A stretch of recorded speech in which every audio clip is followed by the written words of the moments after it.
The Xhosa people, one of South Africa's largest ethnic groups, boast a long and intricate history rooted in the southernmost part of the African continent. The Xhosa, known for their rich culture, language, and historical resilience, trace their origins back to the Great Bantu migrations, which shaped much of sub-Saharan Africa. Understanding the history of the Xhosa people involves delving into their origins, their interactions with neighboring peoples and colonial powers, their role in the resistance against European colonization, and their contribution to modern South African society. The Xhosa people are part of the larger Bantu-speaking peoples, who began migrating from West Africa around 2,000 years ago. These migrations, known as the Bantu expansion, brought agricultural, metallurgical, and societal advancements to the southern regions of Africa. By the time the Xhosa ancestors reached southern Africa, they had developed complex societies characterized by cattle rearing, crop farming, and metalworking. The name Xhosa is believed to be derived from a legendary leader named Xhosa, who is thought to have led his people into the southern regions of Africa. The Xhosa were part of a broader grouping of Nguni-speaking peoples, including the Zulu, Swazi, and Ndebele. However, the Xhosa emerged as a distinct group through their migration to the southeastern parts of modern-day South Africa. Over time, they developed their own identity, culture, and language, which was influenced by both Khoisan and Bantu traditions. The Xhosa language, isiXhosa, belongs to the Nguni group of Bantu languages and is characterized by its unique use of click sounds, borrowed from the indigenous Khoisan people of the region. This linguistic borrowing illustrates early interactions between the Xhosa and the Khoisan, as they shared the land and exchanged cultural traits. Xhosa society, like many Bantu-speaking societies, was organized around extended families and clans. The clan, or Isizwe, formed the basic social unit, with members tracing their lineage to a common ancestor. These clans were often grouped into larger chiefdoms, each led by a chief or Nkosi. The chief held both political and spiritual authority, acting as the intermediary between the people and their ancestors. The Xhosa people's social structure was deeply rooted in customs and traditions passed down through generations. Elders played a crucial role in decision-making, and respect for ancestral spirits was an integral part of Xhosa life. The Nkosi not only administered justice but also performed religious duties, ensuring that the ancestors were properly venerated through rituals and ceremonies. Among the most significant rituals in Xhosa culture was the Owoluko, a rite of passage that marked the transition of boys into manhood. This initiation involved seclusion, circumcision, and teachings about the responsibilities of adulthood. Initiates were expected to return from the initiation ceremony as fully fledged men ready to contribute to society and uphold the values of the Xhosa people. By the 17th century, the Xhosa people had established powerful chiefdoms that dominated the southeastern region of modern-day South Africa. They occupied the fertile lands between the Fish River and the K River, where they practiced mixed farming, herding cattle, and growing crops such as sorghum and millet. The rise of Xhosa kingdoms occurred alongside the growing influence of their leaders, most notably King Fallow, who is regarded as one of the most significant figures in Xhosa history. Fallow ruled in the early 18th century and is credited with unifying several Xhosa clans under his leadership. His reign saw the consolidation of Xhosa political power and the establishment of a more cohesive Xhosa identity.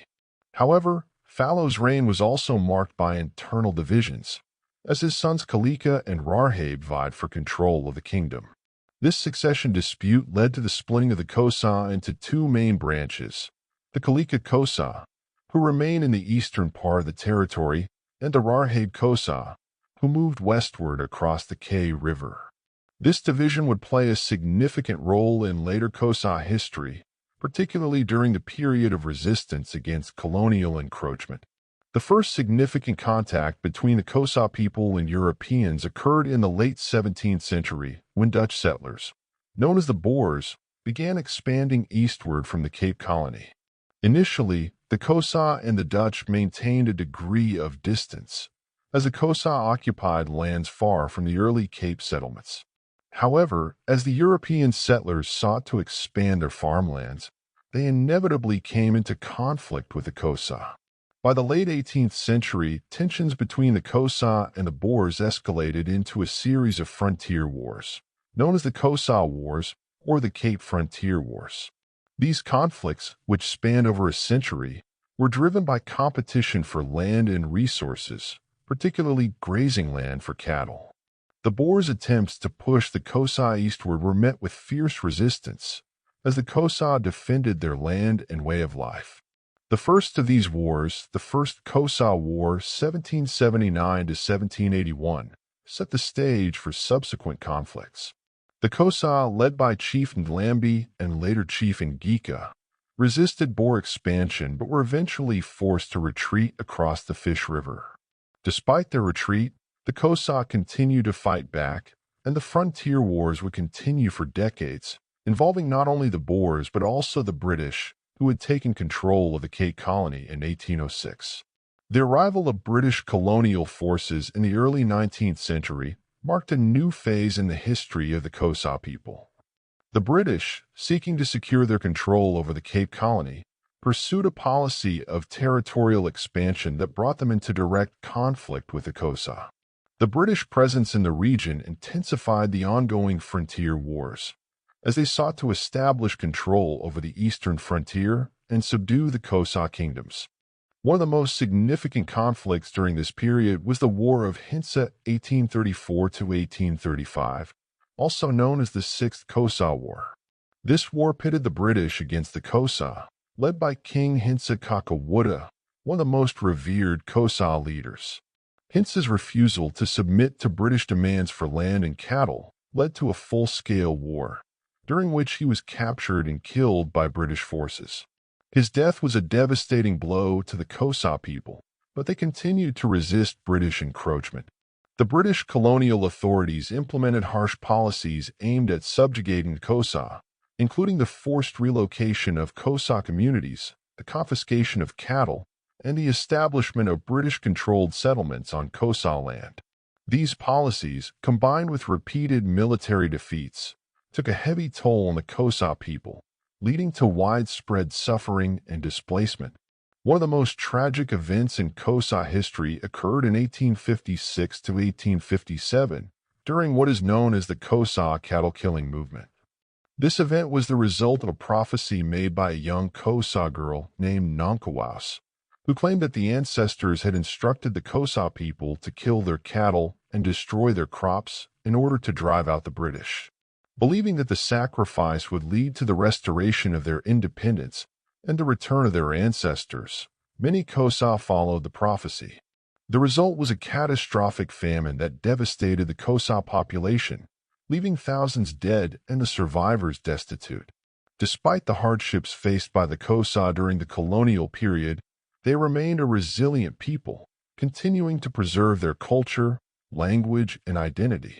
In the 20th century, the Xhosa played a prominent role in the struggle against apartheid, the system of institutionalized racial segregation and discrimination imposed by the white minority government of South Africa. Many prominent leaders of the anti-apartheid movement were Xhosa, including Nelson Mandela, Oliver Tambo, and Walter Sisulu, all of whom were instrumental in the founding of the African National Congress, ANC, and the fight for equality and justice in South Africa. Mandela, in particular, became a global symbol of resistance against oppression, and his Xhosa heritage was an integral part of his identity. The Xhosa people's involvement in the anti-apartheid struggle was not limited to political leadership. Xhosa communities across South Africa mobilized in support of the broader movement, participating in protests, strikes, and acts of civil disobedience. The sacrifices made by the Xhosa, along with other ethnic groups in South Africa, ultimately contributed to the downfall of apartheid and the establishment of a democratic South Africa in 1994. Today, the Xhosa people remain one of the largest ethnic groups in South Africa, with millions of Xhosa speakers living in the Eastern Cape, Western Cape, and other parts of the country. Despite the challenges posed by colonialism, apartheid, and modernity, The Xhosa have managed to preserve much of their cultural heritage, including their language, traditions, and social structures. The Xhosa language, Xhosa, continues to thrive as one of South Africa's 11 official languages, spoken by millions of people. Traditional practices, such as the Olwaluko initiation ceremony, remain important aspects of Xhosa life, although they have adapted to the changing social and cultural landscape of modern South Africa. Xhosa culture also finds expression in the arts, particularly in music, dance, and oral traditions. Xhosa musicians such as Miriam Makeba and Hugh Masekela have achieved international acclaim, bringing the sounds of Xhosa music to a global audience. Xhosa literature, including the works of writers like Zakes Mda and Sindile Magona, continues to explore themes of identity, resistance, and resilience in the face of historical adversity. In conclusion, the history of the Xhosa people is a testament to their resilience, adaptability, and cultural richness. From their early origins in the Bantu migrations to their encounters with European colonial powers, the Xhosa have faced numerous challenges, but have remained steadfast in their commitment to preserving their identity. Their contributions to the fight against apartheid and their ongoing cultural preservation efforts underscore the enduring significance of the Xhosa people in the broader narrative of South Africa's history.